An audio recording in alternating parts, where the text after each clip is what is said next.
tratar essa polêmica envolvendo o TikTok, eu converso agora com o Fabrício Polido, especialista em direito digital. Fabrício, muito boa tarde a você, é um prazer tê-lo aqui no Radar. Fabrício, por que o TikTok pode voltar então ao ar hoje mesmo com a vigência da lei que proíbe o aplicativo, hein? Seja bem-vindo. Obrigado, Eric. Boa noite a todos que nos assistem. Bom, acho que essa notícia já veio repercutindo nas últimas semanas, como nós tínhamos a oportunidade de conversar na semana passada, e essas reviravoltas foram bastante simbólicas do que a plataforma enfrenta ainda nos Estados Unidos e pode enfrentar nas próximas semanas. Não, isso porque o presidente Donald Trump sozinho não teria como reverter a decisão do Congresso americano, que ainda é vigente, e a decisão da Suprema Corte. Daí porque me parece ainda muito precário dizer que o presidente Trump teria esses poderes para reverter essa decisão. Ele não poderia, de acordo com a própria Constituição e a lei que foi aprovada. Mas é claro que ele, como presidente hoje empossado, passa a ser o novo presidente dos Estados Unidos, sinaliza ali para a plataforma uma solução que teria sido costurada com os controladores, governo chinês e a empresa hoje sediada nos Estados Unidos, de uma espécie de associação, joint venture, entre a controladora na China e uma empresa nos Estados Unidos para poder conduzir os negócios da plataforma ali naquele país. Então, é muito importante ver o que vai acontecer nas próximas semanas, já que essa decisão ainda pende de uma implementação, quer dizer, aplicação concreta, né? Pensando justamente na decisão da Suprema Corte, que manteve a lei aprovada lá em abril de 2024.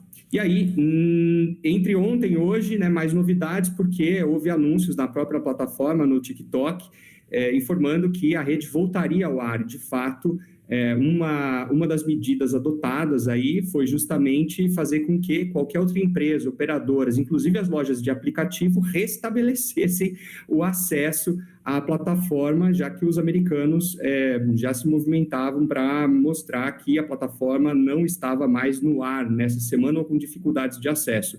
Então, esse é o cenário que nós hoje temos desde a tomada de posse do presidente. No seu discurso, ele não toca necessariamente nenhuma das plataformas ou das big techs, mas é claro que todos estavam presentes no Salão Oval, lá no Capitólio, nesse momento simbólico do segundo mandato do presidente Donald Trump, que se inicia hoje, 20 de janeiro. Fabrício, vale lembrar que a ByteDance, né, é a dona do TikTok, uma empresa chinesa, e ficou aí aquela questão, né, por isso a proibição de que os chineses poderiam estar acessando informações dos norte-americanos e repassando para o governo chinês, né, fica toda essa polêmica. Mas aí a questão é o seguinte, ainda pode sair do ar o TikTok? Não, acho que ainda tem uma insegurança jurídica, porque também existe pressão de usuários que, inclusive, ganham dinheiro com a plataforma, né, Fabrício? Exato, Eric. É importante lembrar que, tanto no Brasil como nos Estados Unidos, a plataforma mobiliza muitos usuários que utilizam a rede para a criação de conteúdo, para conduzir os seus próprios negócios e especialmente no campo da monetização. Isso faz com que a plataforma seja uma das plataformas mais rentáveis, afetando 170 milhões de usuários americanos, que hoje também utilizam outros serviços da própria ByteDance, né, que são importantes aí dentro dessa cadeia de produção de conteúdo, de criação de conteúdo que o TikTok permite. A questão é justamente entender como que, nesse momento, o serviço vai sendo restabelecido nos Estados Unidos, até com uma forma de, eu diria, desobediência civil da aplicação da decisão da Suprema Corte, o que mostra a sensibilidade desse tema, já que a lei continua vigente e ela determinou ou a venda dos ativos, do controle dos ativos que representam a unidade de negócios TikTok nos Estados Unidos pela ByteDance, essa é a primeira parte, ou segunda, não havendo a venda, o banimento total da plataforma, o que foi considerado e é uma decisão bastante extrema do ponto de vista da aplicação de uma medida desse tipo sobre empresas. Não há histórico no rastro das empresas de tecnologia nos Estados Unidos de uma medida dessa. E segundo, porque também uma decisão dessa foi motivada por critérios muito vagos a respeito da invocação de riscos à segurança nacional, representada pelo controle de uma empresa chinesa que estaria utilizando os dados de usuários estadunidenses para a promoção de propagandas governamentais ou mesmo influenciar, em decisões dos Estados Unidos no campo político, né? Então, isso vai mostrar, mais uma vez, o termômetro do que é essa mistura, essa relação entre as empresas de tecnologia e a política, né? O que parece ser hoje a nova tônica do governo que se inaugura Donald Trump 2.0, uma novidade em relação ao seu primeiro mandato.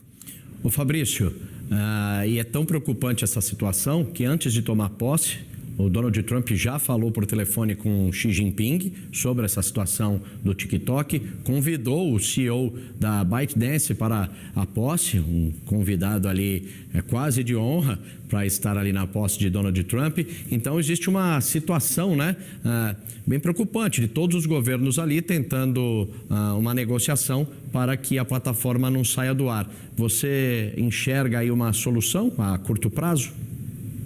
Enxergo essa solução, vejo que realmente será uma forma de enfrentamento ou desafio às decisões que foram tomadas anteriormente no mandato do governo Biden, pelo Congresso, né? Mesmo o Congresso com maioria ali republicana, controlando decisões, e também a Suprema Corte, que hoje tem uma composição conservadora. Então, veja que interessante, Eric, porque nós estamos falando de um segundo mandato do presidente Donald Trump, que surge depois do seu discurso de posse, né, de forma basicamente apoteótica e fazendo alusão a uma série de campanhas que foram feitas promessas que foram feitas durante sua campanha e que agora nos trazem também para esse campo, do campo das plataformas digitais, as empresas de tecnologia, o que seria aí um grande diferencial do mandato do Donald Trump em relação ao que foi o primeiro mandato, em que ele costumava, usando uma expressão bastante conhecida,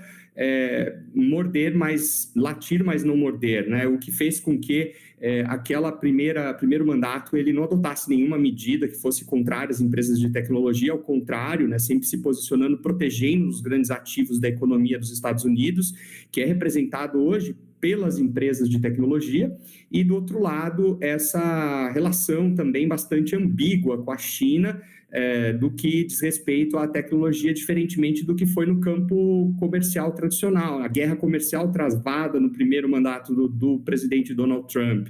É bom que nós nos lembremos disso. Então, nesse momento, me parece que o TikTok caminha para esse restabelecimento nos Estados Unidos, e também buscando aí atender um pouco que essa nova sensação que foi dada aos principais apoiadores do presidente, também que são usuários nas plataformas e aí nas redes sociais. O TikTok é um exemplo dela, não apenas as outras que também são representativas aí das plataformas digitais nos Estados Unidos, e que mostra um pouco essa força do que é também hoje a relação entre as grandes empresas de tecnologia e o governo, e especialmente a política, no caso, agora inaugurada pelo presidente Donald Trump nesse segundo mandato. Que a novidade principal é esse alinhamento muito intenso com as Big Techs, já que boa parte delas já se comprometeram em doações com a campanha, doaram fundos para essas celebrações que são estabelecidas agora na posse do presidente Donald Trump, e também, acima de tudo, o expresso apoio por CEOs, fundadores, presidentes dessas companhias que hoje também estiveram presentes na posse. Só para concluir essa parte, interessante observar que é claro que o grande estrategista do presidente Donald Trump, como hoje um dos encarregados da eficiência governamental, o empresário Elon Musk, né, importante figura dessa composição da equipe do presidente Donald Trump, talvez não tivesse muitas razões para alimentar uma indisposição, uma animosidade contra a China, especialmente porque as empresas chinesas, sobretudo concorrentes deles em outras áreas, como nos veículos elétricos, seriam perigosos adversários se ele declarasse uma guerra também nesse campo, apesar do presidente Donald Trump ter, no seu discurso de posse, mais uma vez insuflado a sua audiência, decretando aí o início, a retomada da indústria automobilística, sobretudo com os automóveis alimentados por combustíveis fósseis, né, e a retomada da energia baseada no petróleo, né, perfurando poços, né, como ele mencionou no seu discurso de posse, e do outro lado alfinetando essa base, que é uma base importante da indústria global de veículos elétricos, representado pelas empresas chinesas. Então, veja que interessante nós olharmos que há uma convergência, mas de um lado também esses interesses que acabam sendo divergentes aí no campo comercial internacional versus tecnologias. Legal, conversamos com o Fabrício Polido, especialista em direito digital. Fabrício, muito obrigado pela sua participação aqui no Radar. Uma ótima tarde para você, boa semana. Obrigado, Eric, boa semana a todos e todas.